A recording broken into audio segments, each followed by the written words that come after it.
This hearing will come to order. Welcome, everyone. The Committee on Foreign Affairs Subcommittee on the Middle East, North Africa, and International Terrorism is meeting today together with the House Committee on Homeland Security's Subcommittee on Intelligence and Counterterrorism to hear testimony on the domestic and global threat of white nationalist terrorism. I want to thank my co-chair of today's hearing, Intelligence and Counterterrorism Subcommittee Chair Max Rose. Thanks also to our ranking members, Joe Wilson and Mark Walker. And I also want to thank the Homeland Security Chairman, Benny Thompson, and Ranking Member Mike Rogers for hosting us in this really beautiful Homeland Security Committee hearing room. And I especially want to thank our witnesses for being here with us today. I hope this will be a serious examination of the threats that we face here in the United States and overseas and the interconnectivity of these threats. I will now recognize myself for the purpose of making an opening statement. I will try to be brief as we have a lot to cover. In recent months and years, it's become apparent that white nationalist terrorism is a growing threat, both here and abroad.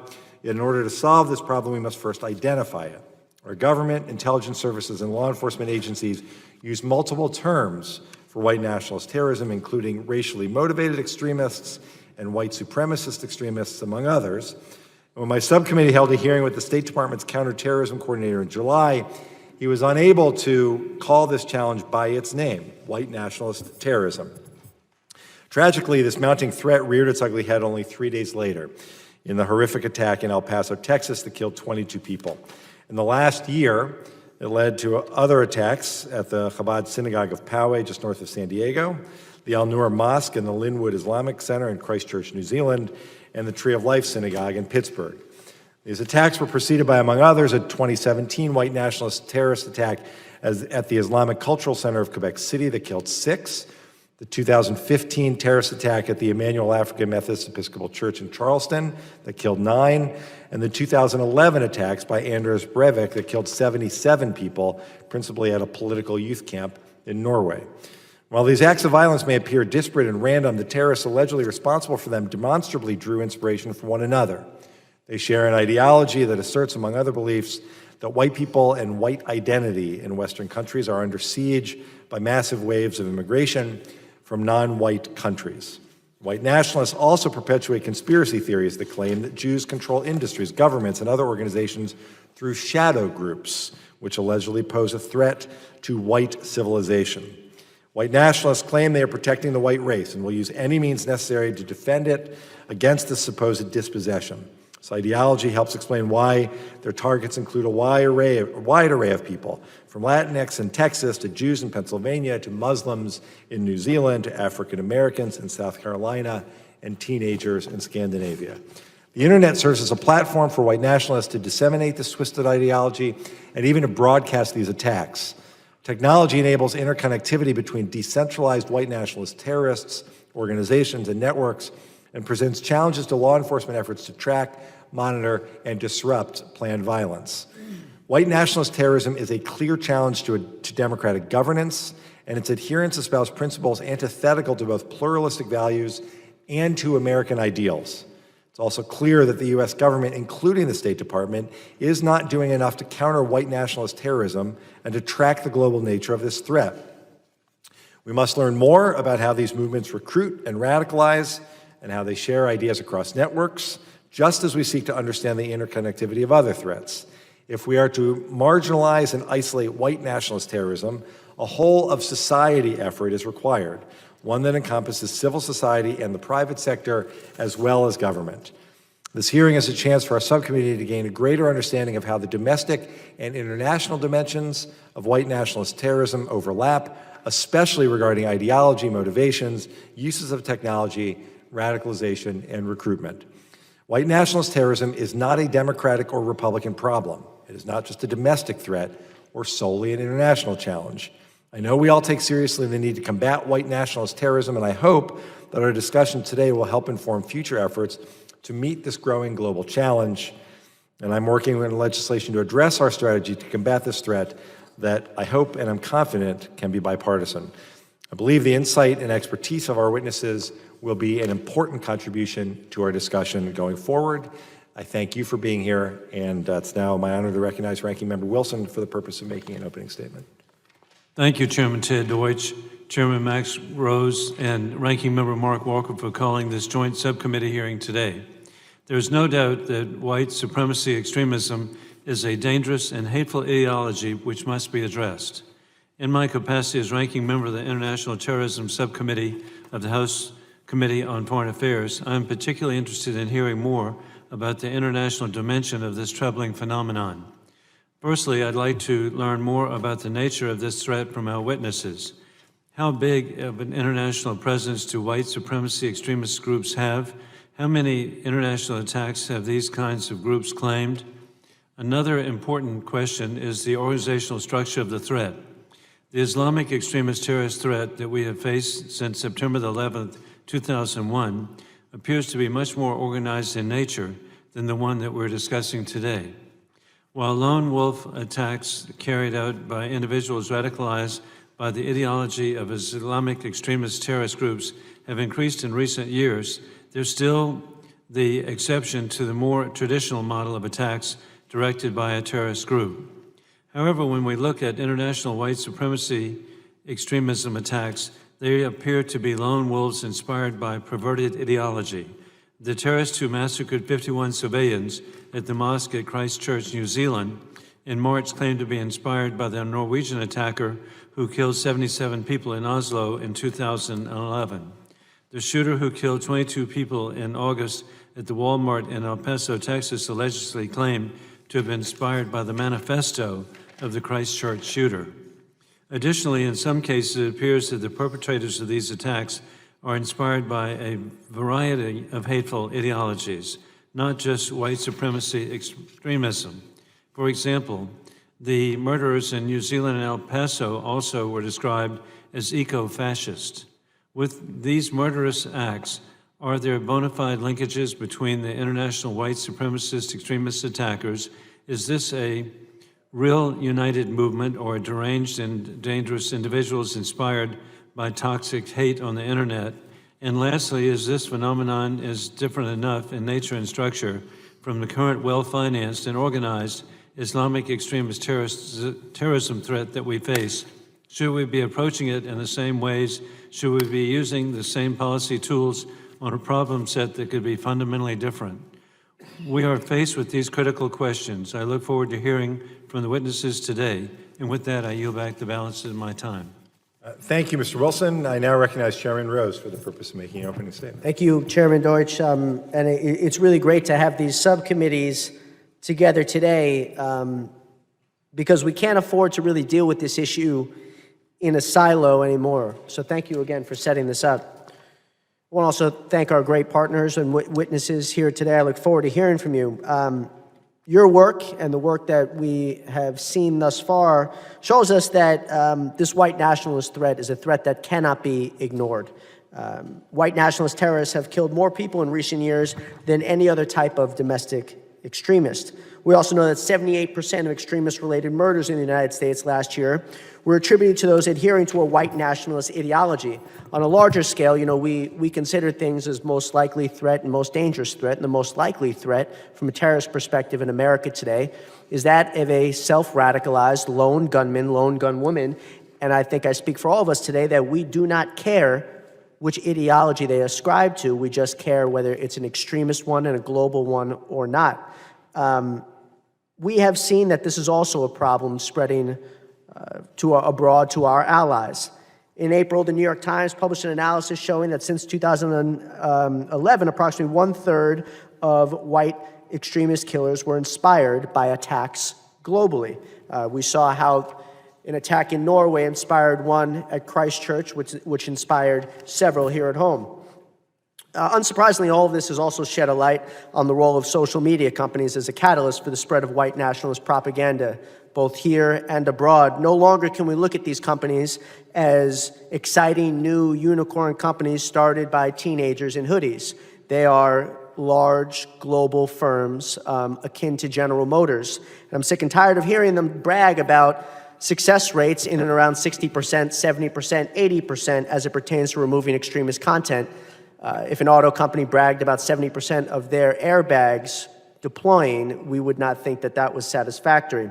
This threat knows no boundaries, it doesn't end at traditional borders, and it tears across continents. As elected officials, I think our number one priority is public safety, and that's why I'm so proud that we are all focusing on this today. We have to make sure that the federal government is working better at data provision. Right now, the capacity of the federal government to provide high-level analytics on the white nationalist threat, the white extremist threat, and domestic terrorism is not nearly satisfactory.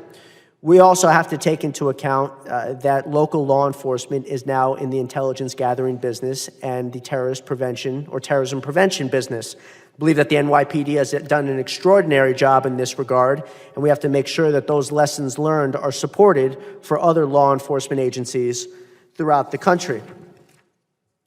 Lastly, and as I have said before, we have got to hold technology companies to a standard. And I look forward to hearing your thoughts about how through public-private partnerships, we can hold them to a standard without, and do that in a constitutional manner. You know, this is we have set a framework for the last 20 years or so about what we should do in regards to jihadist-inspired global extremism. And now it is time for us to apply that framework in a responsible manner to this new threat that we face. We have got to consider how the State Department should expand forest terrorist organization lists to include these violent international white supremacist groups. Today, if an American citizen swears allegiance to ISIS or another FTO and spreads their message of terror, there are several and significant resources available to the federal government, and there are significant consequences for those actions. However, if that same American citizen swears allegiance to a white supremacist group based overseas and spreads their message of terror, the federal government does not have access to those same tools, and that is just plain and simple wrong. So I look forward to hearing your opinions today in regards to the issues that I brought up, and with that, I thank the witnesses and the members for being here today, and I look forward to making progress on this important issue. Thank you, Chairman Meadows. I'll now recognize Ranking Member Walker for the purpose of making an opening statement. Thank you much, Chairman. I appreciate the opportunity to participate in today's hearing. This week marks 56 years since the vicious murders of Addie Mae Collins, Cynthia Morris Wesley, Carol Robertson, and Carol Denise McNair at the hands of the Ku Klux Klan at the 16th Street Baptist Church in Birmingham, a place where I was there earlier this year honoring those lives. Over half a century later, we are still dealing with hatred, racism, and violence. There is no doubt that we must do more to counter these threats. The unfortunate reality is that no city in the United States is immune. On August 3rd, the country was horrified by a domestic attack at a Walmart store in El Paso, Texas, where the killer was directly targeting immigrants and killed 22 innocent people and wounding 24 more. The very next day, a young man obsessed with violence and reportedly fueled by drugs carried out a deadly attack on a public street in Dayton, Ohio, killing 9 people and wounding another 27 others. Several other attacks were reportedly disrupted through good police work and alert family members reporting these concerns. We must not forget the other domestic terror attacks over the past few years targeting radical and religious groups, including the Tree of Life Synagogue, the Shabbat of Poway Synagogue, and the Emmanuel African American Methodist Episcopal Church.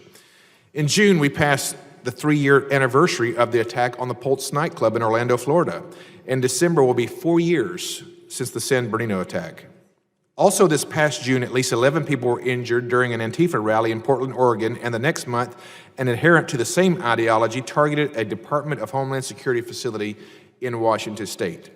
The broad range of ideological-based hatred and societal obsession with violence has left scars across our country. I fully support an open and bipartisan discussion about the domestic terrorism, hateful ideologies, and recommendations for addressing such threats.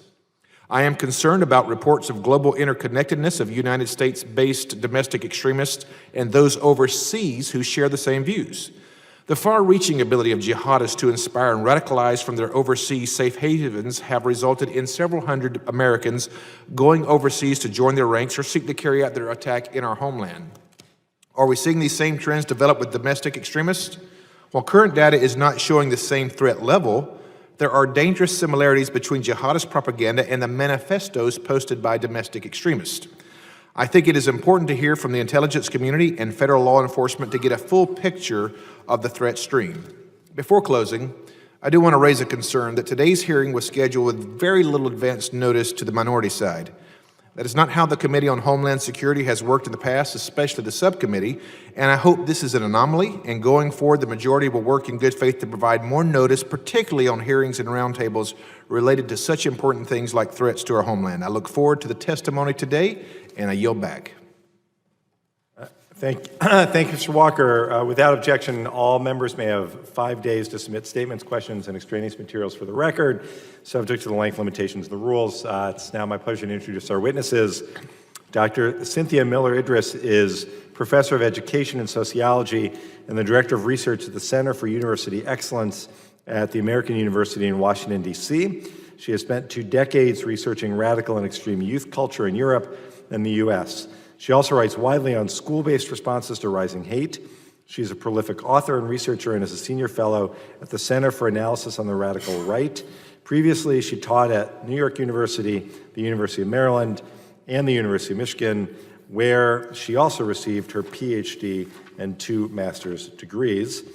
Mr. Christian Picciolini is an award-winning television producer, a public speaker, author, peace advocate, and a former violent extremist. Christian's involvement in and exit from the American white supremacist skinhead movement is chronicled in his memoir, White American Youth. He now leads the Free Radicals Project, a global extremism prevention and disengagement network, and has helped hundreds of individuals leave hate behind. He also has a forthcoming book, Breaking Hate, Confronting the New Culture of Extremism. And finally, Dr. Sharon Nazarian is Senior Vice President of International Affairs at the Anti-Defamation League, where she heads the ADL's work fighting anti-Semitism and racial hatred globally, including overseeing ADL's Israel office. She is also the president of the philanthropic YNS Nazarian Family Foundation, the founder of the YNS Nazarian Center for Israel Studies at UCLA, and chair of its advisory board, and a member of the Council on Foreign Relations. She received her BA, MA, and PhD from the University of Southern California. Thanks to all of you for being here today. Let me remind the witnesses to please limit your testimony to 5 minutes, and without objection, your prepared written statements will be made part of the hearing record. Thank you so much for being here today. And Dr. Miller-Idris, we would start with you because you're where you're sitting and because you hold so many degrees from the University of Michigan. You're recognized. Thank you. Chairman Rose, Chairman Deutsch, Ranking Member Walker, Ranking Member Wilson, members of the committee, I'd like to thank you for your service to this country and for calling attention to the critical threat from global white nationalist terrorism. I'm honored to be here. Today's focus is on white nationalist terrorism, which I view as a subset of the broader phenomenon of white supremacist extremism. I will use both terms interchangeably to refer to an ideology that calls for lethal and mass violence as a solution to a supposed existential threat posed to whites from demographic change and immigration. The growing global threat of white nationalist terrorism and white supremacist extremism is well documented. White supremacist extremism is currently the most lethal form of extremism in the US, causing at least 50 deaths in 2018. My written testimony documents rising trends in several areas: numbers of hate groups, propaganda, recruiting efforts, hate crimes, domestic terrorism arrests, and mass shooting plots. In my oral remarks, I'd like to focus on how we should understand white nationalist ideology, its growing global interconnections, and what kinds of strategies might help address it. White nationalism is a global ideology. It integrates racist and exclusionary beliefs with 2 core ideas which both rely on mass violence as a solution. The first is the idea of a great replacement, or white genocide, which is based on a paranoid belief in an orchestrated invasion of immigrants, Muslims, or Jews who will eradicate or replace whites. These scenarios call whites to urgent action with appeals to protect and defend against a shared global threat of immigration and demographic change. They have inspired mass terrorist violence in recent years in Oslo, Pittsburgh, Christchurch, Poway, El Paso, and more. White nationalist terrorists believe that the only way to prevent the ultimate genocide of white populations by non-whites is through an apocalyptic race war, which will result in a restored white civilizational rebirth. Although there are important differences between Islamist and white supremacist extremisms, there are striking similarities to the Islamist extremist effort to restore the caliphate. In this sense, Islamist and white nationalist terrorists share a similar apocalyptic vision and use similar violent strategies to get there. White nationalist terrorists not only believe that a violent apocalypse is coming, but also that the fastest way to reach the phase of racial rebirth is to accelerate the path to a new white civilization by speeding up polarization and undermining social stability. Violence is foundational to this approach because violent acts create immediate societal panic, inspire copycat actors, and encourage reciprocal or revenge terror attacks. For this reason, each violent act of terror is viewed as heroic, celebrated globally, and is understood to bring the movement one step further towards societal collapse and a new white civilization.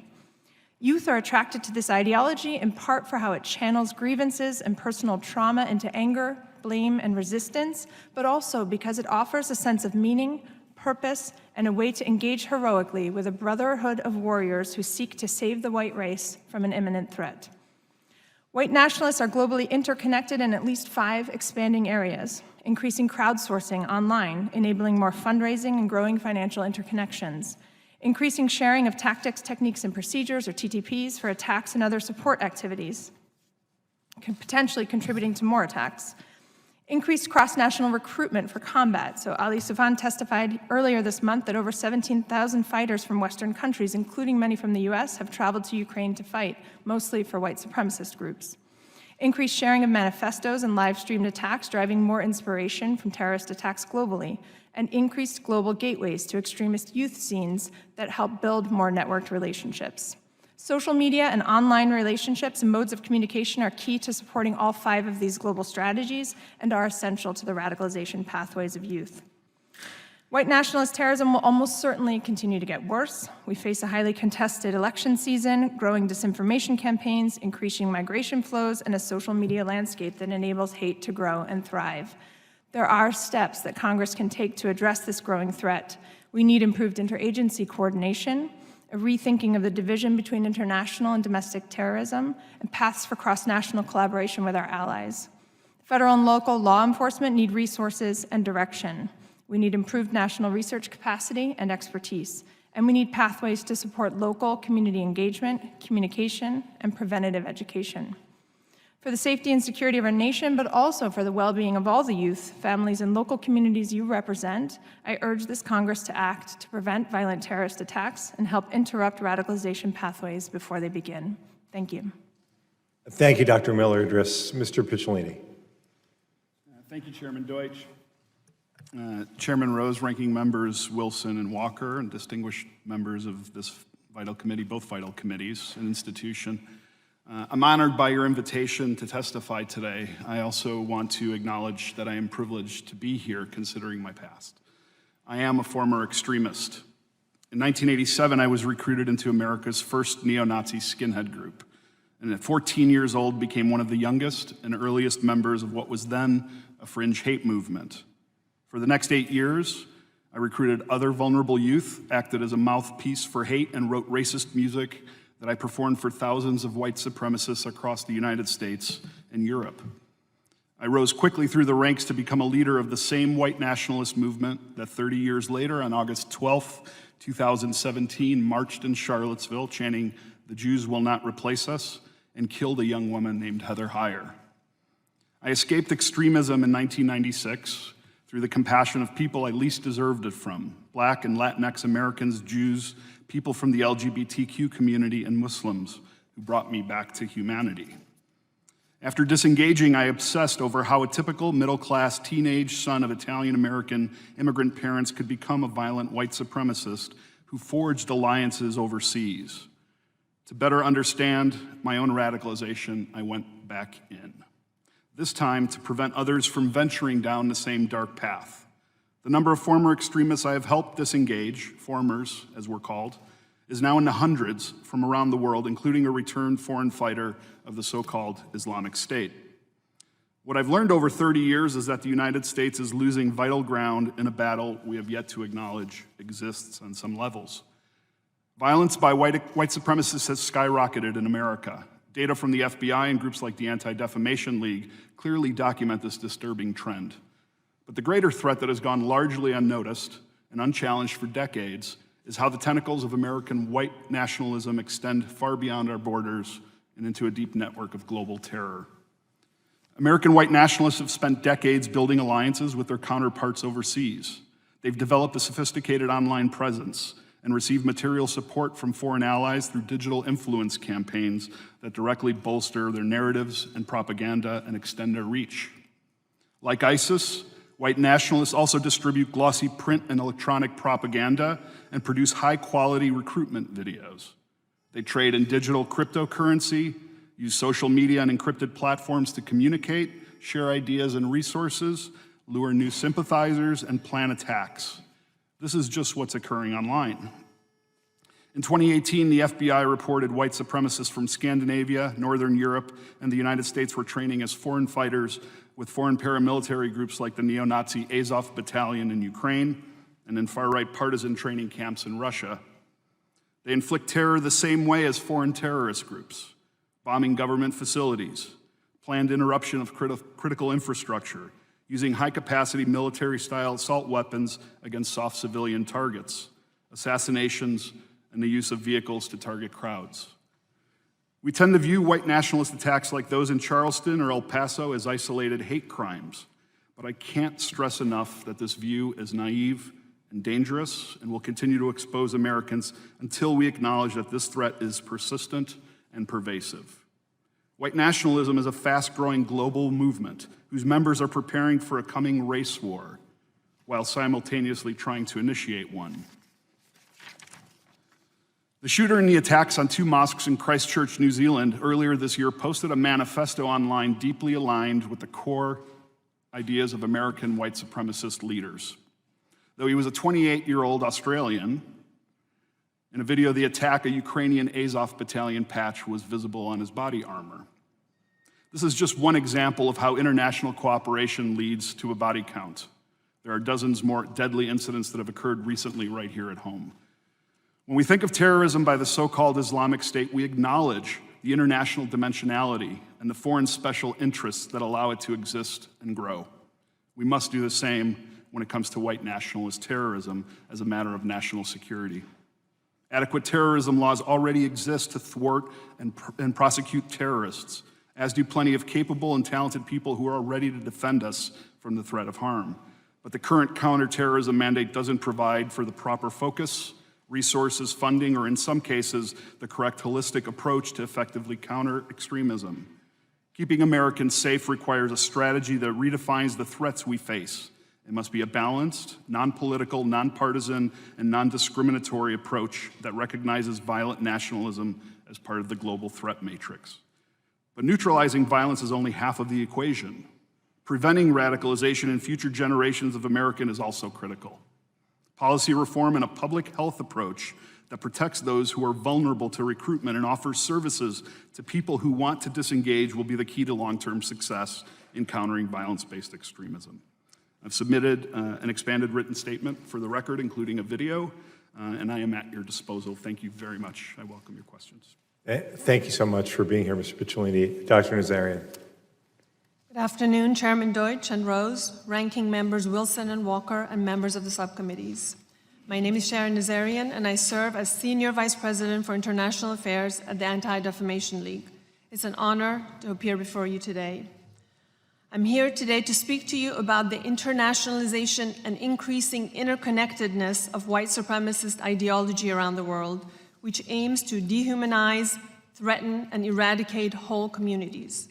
White supremacy is a transnational terrorist threat that has already begun to engulf us all. Of the extremist-related domestic murders in the US in 2018, ADL has determined that 78% were perpetrated by white supremacists. The threat of homegrown terrorism inspired by Islamist extremist propaganda remains clear and present. In recent years, however, we have seen an increase in other types of violent extremism, and our government has failed to take sufficient measures to also address this rising threat. While white supremacists use various euphemisms to describe themselves, including white nationalist, race realist, and identitarian, there should be no uncertainty that the perpetrators of these attacks and the ideological community that inspires them are hateful supremacists. Over the past 8 years, more than 175 people have died at the hands of white supremacists worldwide. There is a through line from Charlottesville to Pittsburgh to Christchurch, Poway, and El Paso. The Christchurch killer who slaughtered over 50 innocent people cited in his manifesto Dylan Roof and Norwegian white supremacist Anders Breivik, who had perpetrated their own white supremacist terror attacks in 2011 and 2015. The Christchurch shooter, in turn, was cited as an inspiration by attackers at Poway, El Paso, and an attempted shooting at a mosque recently in Norway. In a report ADL released today, titled Hate Beyond Borders, that I have here with me, The Internationalization of White Supremacy, we detail this phenomenon. These findings are a result of a collaboration that's unprecedented between researchers at ADL Center on Extremism and extremism researchers in 5 countries, named the Amadeo Antonio Foundation in Germany, the Community Security Trust in the UK, the Expo Foundation in Sweden, the Observatory of Political Radicalism in France, and the Never Again Association in Poland. The report chronicles the deepening ties between extremists in Europe and their white supremacist counterparts in America. The internet has increased the global interconnectedness of white supremacists, helping to accelerate their movement's deadly impact. The internet also offers community. While most extremists are unaffiliated with organized groups, online forums allow isolated extremists to become more radicalized and dangerous. The most extreme forms of online content thrive on unregulated message boards like 8chan, Gap, and 4chan. But larger social media platforms need to remain vigilant as well. There's a lot more that the US government can do to address this threat, and we must start with leaders using their bully pulpit. The president, cabinet officials, members of Congress must call out white supremacy at every opportunity and have a responsibility not to engage in scapegoating of vulnerable groups. We cannot say it enough that America is no place for hate. ADL endorses several pieces of legislation that would help as well, including the Domestic Terrorism Prevention Act, the Data Act, the No Hate Act, and the Disarm Hate Act. In addition, Congress can strengthen laws against perpetrators of online misconduct, and it can encourage online forums to implement more robust governance against cyber hate. Finally, Congress and the State Department should closely examine whether it would be appropriate and effective to sanction certain white supremacist groups operating abroad if they meet the State Department's criteria for foreign terrorist organizations. Several countries, such as Canada and the UK, have already added specific violent supremacist groups to their terrorism lists. Thank you for the opportunity to testify and for calling a hearing on this very important topic. We must act swiftly, decisively, and comprehensively to counter this threat and prevent it from metastasizing. On behalf of the ADL, we look forward to working with you as you continue to devote your urgent attention to this issue. Thank you. Thank you so much, Dr. Nazarian. Thanks to all of the witnesses for their testimony. We'll now move to member questions under the 5-minute rule. Chairman Rose will begin, followed by Ranking Member Walker. Chairman Rose. Thank you, Chairman Deutsch. I thank you all for your testimony. I'd like to zero in on this issue of the actual infrastructure of these global organizations. Can you speak to, from both a training as well as ideological communication, what do these organizations look like? Can you please include names? Can you please include where they're based out of? How many countries? You don't have to be that specific, but regions. And most especially, can you please note their similarities to organizations like ISIS and Al-Qaeda, not just as they exist now, but especially as they existed in the late 80s and 90s before they started attacking the West with large-scale attacks. Dr. Miller-Aegis, we'll start with you. First, I'd like to say thank you for your service to this country, and I appreciate that. This is a very good question. I think I'll speak primarily to the ideology, and I will say I'd prefer not to name groups here, but I would be happy to do that off the record. Just I don't want to give any additional oxygen to groups that will celebrate that in a video clip. So I do think that what we're seeing with ideology is organized ideology coming through recruiters, through social platforms like YouTube, and they're getting around bans by using encrypted channels, so working very carefully to avoid algorithms, avoid bans, but then sharing encrypted channel information so that young people who view those can then go to encrypted channels to receive further ideological information. We know that there are training camps being run, both in this, overseas in this country. There are kind of militia trainings and preparation in that way. And we know that that they are working together in partnership to crowdsource kind of funding sometimes for activities, funding for legal troubles that they get themselves into, and working in that way kind of over the internet to support each other. Okay, thank you. If I may, to add to what the doctor said, the tactics are similar. And first of all, when I was a 14-year-old, I didn't think I was joining a local group. I thought I was joining a global movement. So even 30 years ago, the idea of it being global existed. Very quickly, I took my work overseas. I was in one of the first American neo-Nazi bands to leave the US and perform in Europe. So there was money and propaganda being traded even then before the internet. This isn't something new because of the internet, but to point out a specific group called Atomwaffen Division here in the United States, which is responsible for at least 5 murders in the last 2 years, operates very much like an ISIS terror cell. They're anonymous. They don't necessarily know who each other are. They do train in what they call hate camps. There's been a hate camp in Virginia where they train with paramilitary-style weapons. Also in Nevada, in the desert, and there is one being planned by a group that's a splinter of Atomwaffen Division that's called the Base, which is a literal translation for Al-Qaeda that is going to be training in Washington.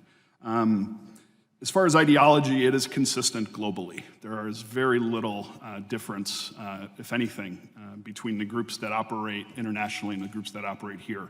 But I also want to make clear that it is less about the group structure these days, and it is more about what's being called a leaderless resistance. While the ideology controls what they're doing, there is no hierarchy in terms of structure for groups. So while we may see the group dynamic becoming less popular, that we shouldn't think that this is going away. Sure. What's happening over the last 30 years is that the strategic plan was to become invisible. We encouraged people in the late 80s and 90s to not shave their heads, to not wear boots, so that they could blend in. There was heat coming from law enforcement, and groups were being taken down, so they encouraged people to go out and try and radicalize others without bringing them into a group structure. Dr. Nazarian? So what I can tell you is that the level of cross-pollination is huge. Structurally, in-person meetings like conferences, rallies, music festivals have become even bigger, and you see presence of American white supremacists in Europe and vice versa. We saw it at Charlottesville. That was a very clear indicator for us, where we saw the presence of European white supremacists at the Charlottesville rally. Online, what we're seeing is they're sharing podcasts. Gaming has become a huge platform, something that most legislators and others are not paying attention to.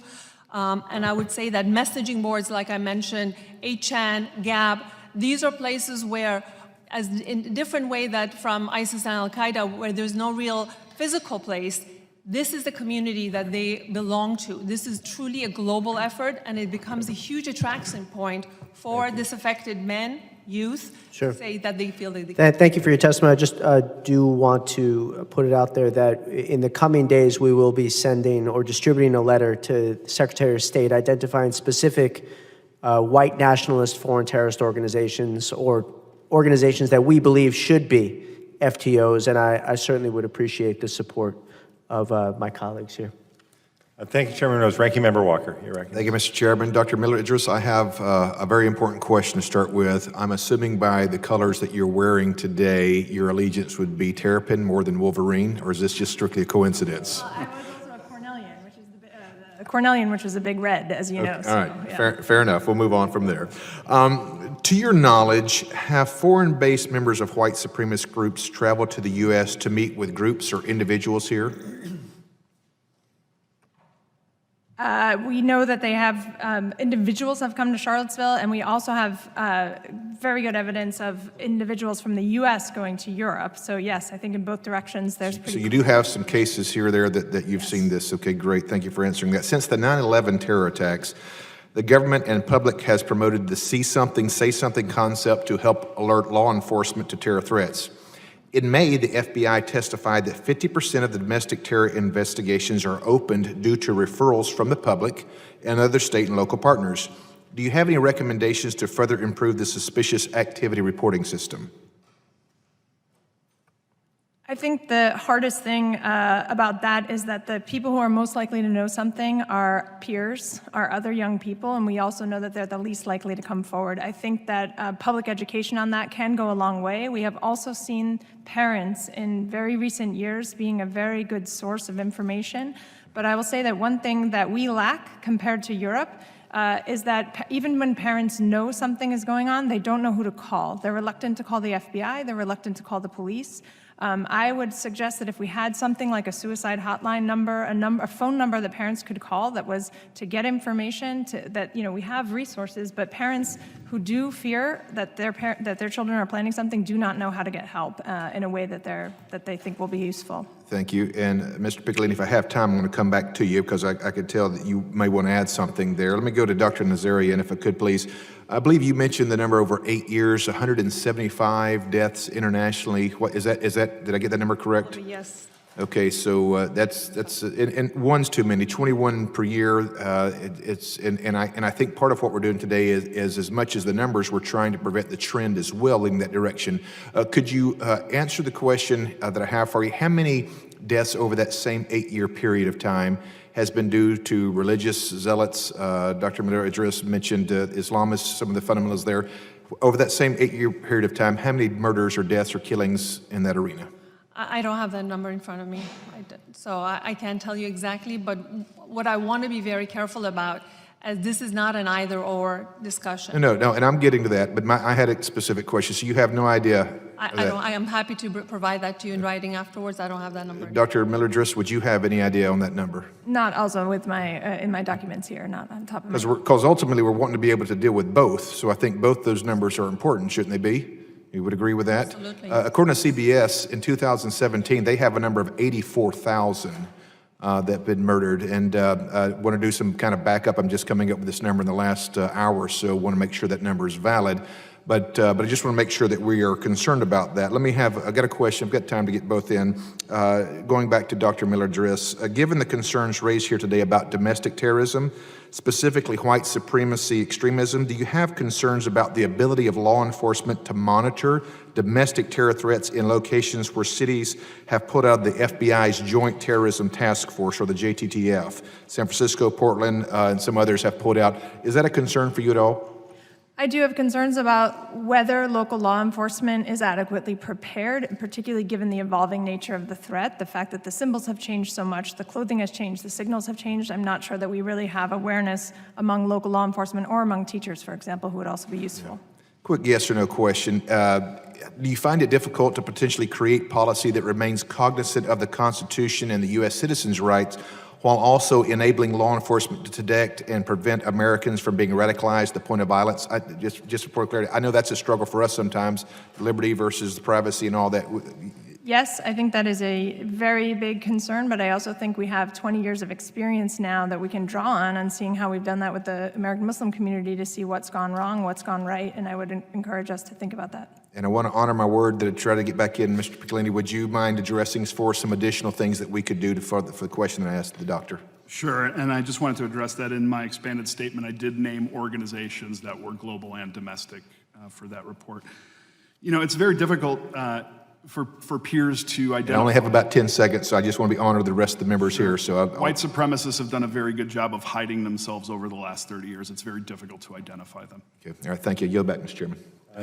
Thank you, Mr. Walker. We are going to alternate between parties and between subcommittees. I'm going to defer for now and turn it over to Mr. Connolly.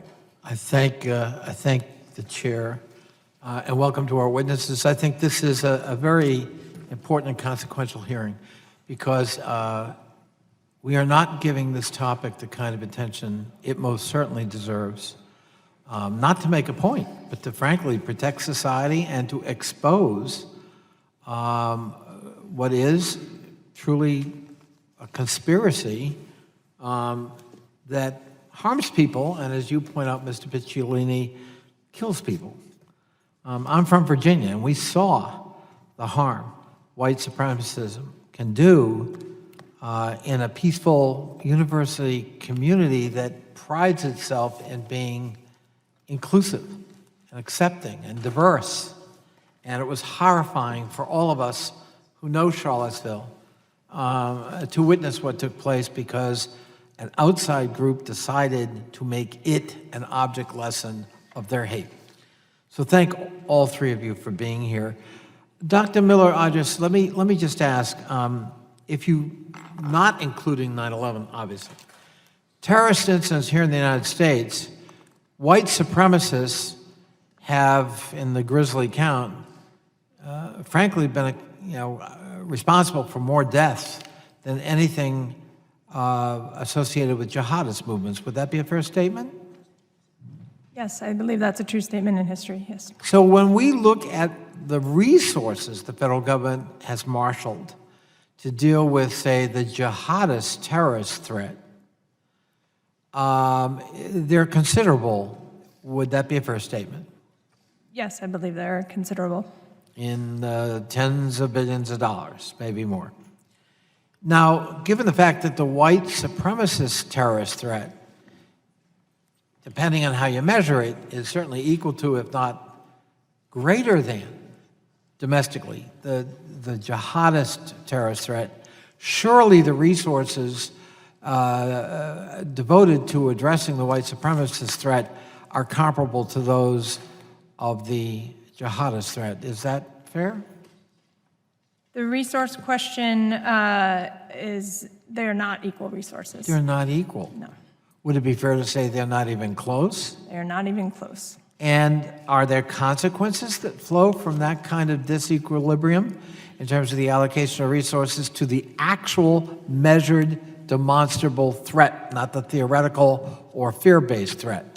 Yes, there are consequences, and I will just say this is from my written testimony that the FBI has testified that 80% of their agents focus on international terrorism, 20 on domestic. They were able to stop 70% of terrorist activities from Islamist groups in 2018, but only 29% of the white supremacist extremist attacks.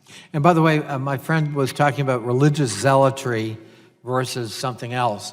But Mr. Picciolini, given your experience, would it not be fair to say many of the white supremacists consider themselves religious zealots, right? They're promoting a certain culture and ethos from their point of view. Is that correct? Yes, sir, that is correct. It would not be a jihadist culture, but it would certainly be a radical and extreme version of their version of Christianity in many cases. That's correct, and also in many cases, they refer to themselves as white jihadists. So in the time I have left, after Mr. Chairman having established that there's this disequilibrium in resources devoted to the actual measured threat, which I think the subcommittee deserves credit for having uncovered, and I hope legislatively we'll address that, I'd like to give you an opportunity, Mr. Picciolini, to talk a little bit about your story. I mean, would it be fair to say that what motivated you way back when to join these groups or associate with them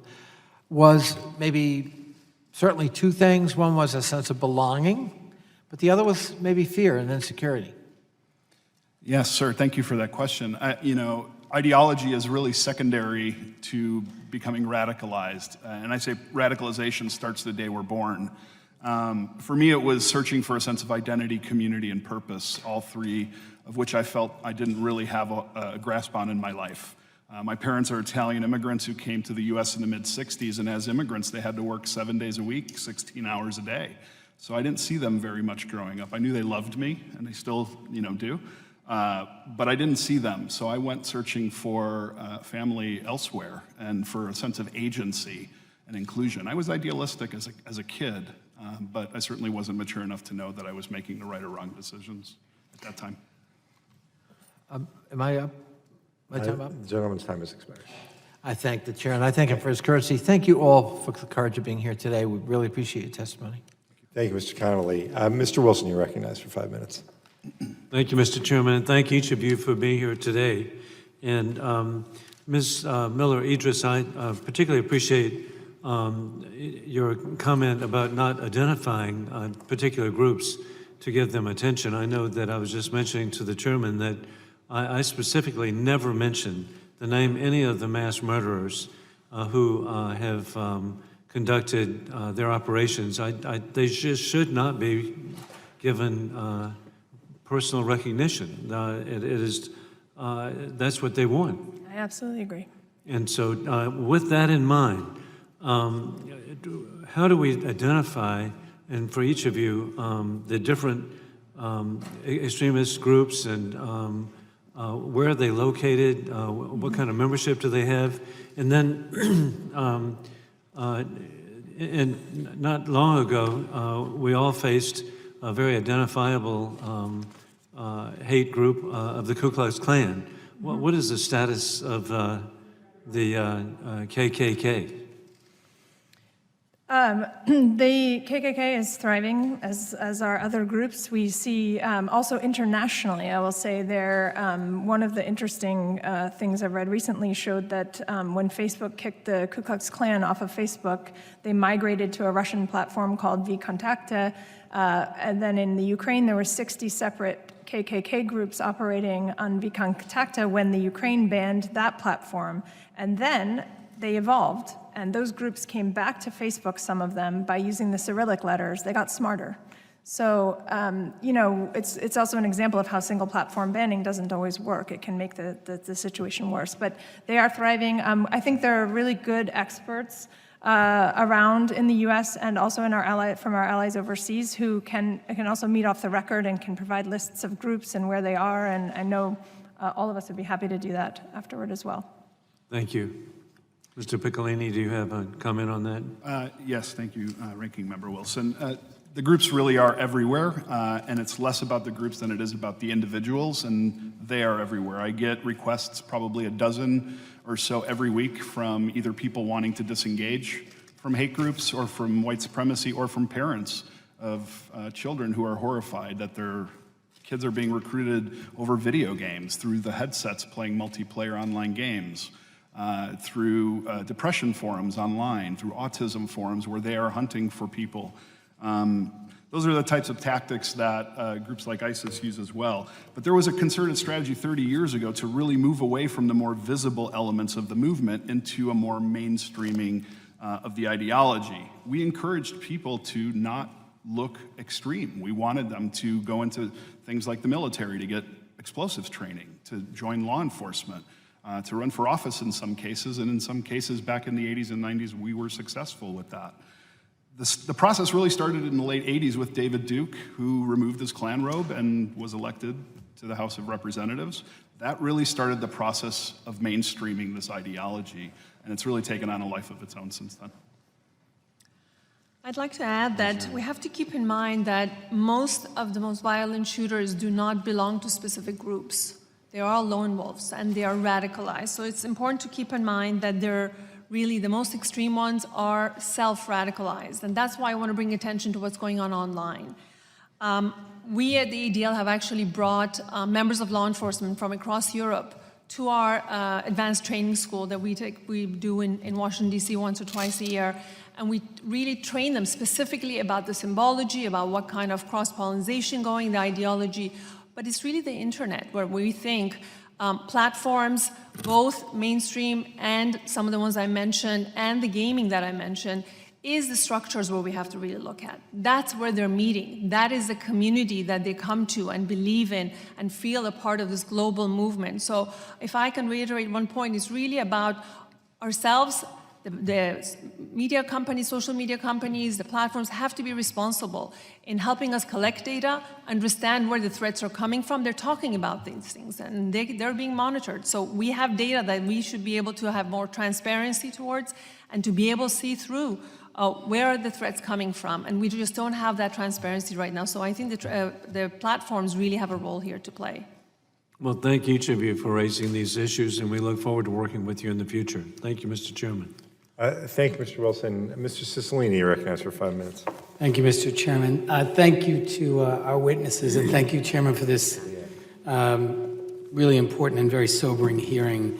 I want to just ask Dr. Melidris, you make reference in your written testimony that white supremacist extremism is the most lethal form of extremism in the United States right now, with 50 deaths in 2018, the fourth deadliest year since 1970, that hate groups are at a record high, white nationalist groups increasing by 50% in 2018. And so I guess my first question is, well, we have to think about how do we protect the American people and be sure law enforcement has the resources, and I'm interested to speak to Mr. Piccolini about ways to disengage people. But I guess the first question I have is, is there research that shows, like, what is causing this? This is a significant increase, and it seems to me understanding what are some of the causes of this that we might prevent would be a very efficient way to start thinking about responding to this challenge. Yeah, that's a great question. I think what we know is that young people, especially, I mean, it's not only young people, but young people especially have a set of grievances that relate to, that are then kind of weaponized through online culture. They relate to a sense of feeling insecure, feeling excluded, feeling economically marginalized. We call it aggrieved entitlement, a sense that they deserve something better that they didn't get. And then online, they meet these narratives that tell them, that there's a pathway for you to make a difference, to be a part of something bigger and better than yourself, to enact a sense of meaning, to be a hero, and also a place to express anger. And we know that anger and rage is part of it as well. But I think those emotional, I really want to second what Christian said, that these emotional underpinnings are the draw, and then the ideology comes second. And so when we think about preventative work, we have to think about what it takes to offer young people places to enact meaning, places to be a hero, places to engage meaningfully in a moment when they are more isolated than we've ever seen young people before. I was a mayor before I came to Congress, and that was very much the conversation we had in response to gang violence. The same idea of sort of connecting to something and being a part of something, often replacing a family organization that didn't exist. But you made reference, I think, Dr. Nazarian, to the technology platforms, and I'm just wondering what the panelists think that the technology companies should be doing in terms of identifying threats, alerting government authorities, possibly banning or removing content. It feels like that one of the really big challenges here is the ease at which information is shared, misinformation, this ideology quickly with lots of people. And is it time to impose a greater responsibility on the technology platforms to play a more active role in this space? If I could add, I mean, just in going back to the things that are adding to the sensitivity of youth, even concepts like globalization, multiculturalism, what they're calling third worldism. Why is there such a reaction to non-white immigration to America? It's really this notion that whites are being replaced. And what I can tell you from my travels around the world, especially to Europe, is that Europe serves as a cautionary tale. American white supremacists are looking at Europe, seeing the influx of Muslims because of the Syrian war and the Iraqi war, looking at migrants coming in from Africa, and they're being replaced. And their purity and the white race that they believe in is being invaded and being disseminated. So that's first and foremost, we have to keep in mind the connectivity of these threats and how they see it. So Europe serves as that. Going now to the platforms, we talk about the responsibility of platforms to self-govern. They know how to do it, they're just refusing to do it right now. And it takes all of us, our legislators, the private sector, NGOs like us, to bear pressure to say you cannot only react after things happen, after horrific acts happen. You have to be able to do it beforehand and help us do it together through gathering data and others. Yeah, and I also think it's obviously not helpful when we have political or civic leaders in the country that are using language that dehumanizes refugees or immigrants and speak about invasions and infestations and all of that kind of stuff. I just have a minute left, so I'd like to ask each of you, what's the one most important thing Congress can do right now to respond to this urgent challenge? Dr. Miller, start with, Sorry. I would say we really need to treat this in two ways. One is a national security issue, but also as a public health crisis. The way to tackle de-radicalization is in a public health way, because ideology really is secondary. People find their way to the ideologies, and it becomes the green light to be angry or the permission slip. So if we want to solve this for future generations, we really need to focus on social services, early childhood education, and mental health care. Thank you. Dr. Miller? If I could pick one thing, I would urge you to think long-term about capacity building and expertise. And I would just say that, the reason why I'm here today is because this government invested in me, funded me to go to graduate school with a Javits Fellowship, paid with a National Science Foundation, Title VI money, Title VIII money. All of my graduate school was funded through the acts of this government to fund me. It took 22 years for that expertise to come back to this room and help, I hope, in this way. But so it's a long game to invest in that way, but I hope that those investments pay off over time. And I think that we can't just think of this as a short-term, how to shuffle money around and get immediate expertise on a kind of a whack-a-mole type of a way. We have to think long-term about what capacity might we need 20 years from now to solve whatever terrorist threats exist then. And I hope that long-term investments can be made. Thank you, Dr. Miller. I think we feel good about the investment that was made. Thank you. Absolutely. I hope so. Mr. Zeldin, you're recognized. Thank you, the chairs.